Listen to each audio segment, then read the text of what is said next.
Pentateuch Part 1, also called Torah, 5 parts, Book 1, Genesis. Time begins with creation.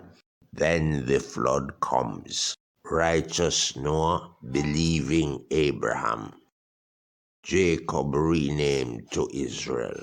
Favorite son was Joseph.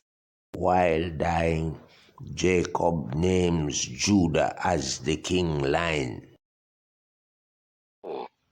Profound as the teaching of this narrative is, its meaning does not lie on the surface. Literal interpretation will reach a measure of its significance, but plainly there is more here than appears in the letter. When we read that the serpent was more subtle than any beast of the field which the Lord God had made, and that he tempted the woman, we at once perceive that it is not with the outer husk of the story we are to concern ourselves, but with the kernel. The narrative throughout speaks of nothing but the brute serpent. Not a word is said of the devil, not the slightest hint is given that the machinations of a fallen angel are signified. The serpent is compared to the other beasts of the field, showing that it is the brute serpent that is spoken of. The curse is pronounced on the beast, not on a fallen spirit summoned for the purpose before the Supreme, and not in terms which could apply to a fallen spirit, but in terms that are applicable only to the serpent that crawls. Yet every reader feels that this is not the whole mystery of the fall of man. Moral evil cannot be accounted for by referring it to a brute source. No one, I suppose, believes that the whole tribe of serpents crawl as a punishment of an offense committed by one of their number, or that the whole iniquity and sorrow of the world are due to an actual serpent. Plainly this is merely a pictorial representation intended to convey some general impressions and ideas. Vitally important truths underlie the narrative and are bodied forth by it, but the way to reach these truths is not to adhere too rigidly to the literal meaning, but to catch the general impression which it seems fitted to make. No two men will attach to it precisely the same meaning.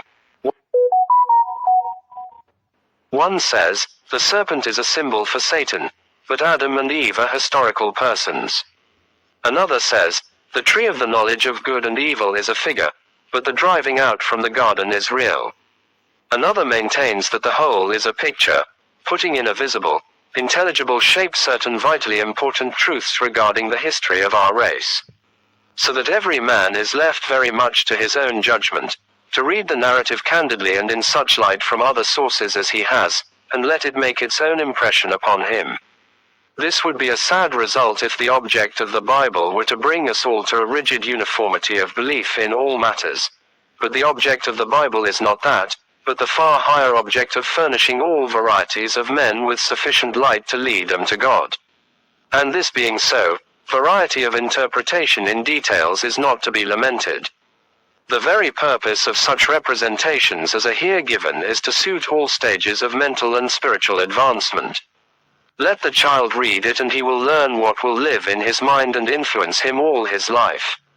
Let the devout man who has ranged through all science and history and philosophy come back to this narrative, and he feels that he has here the essential truth regarding the beginnings of man's tragical career upon earth. Genesis chapters 1 through 3, that is chapters 1 down to chapter 3, are critical for our understanding of sin, of salvation, and of life itself.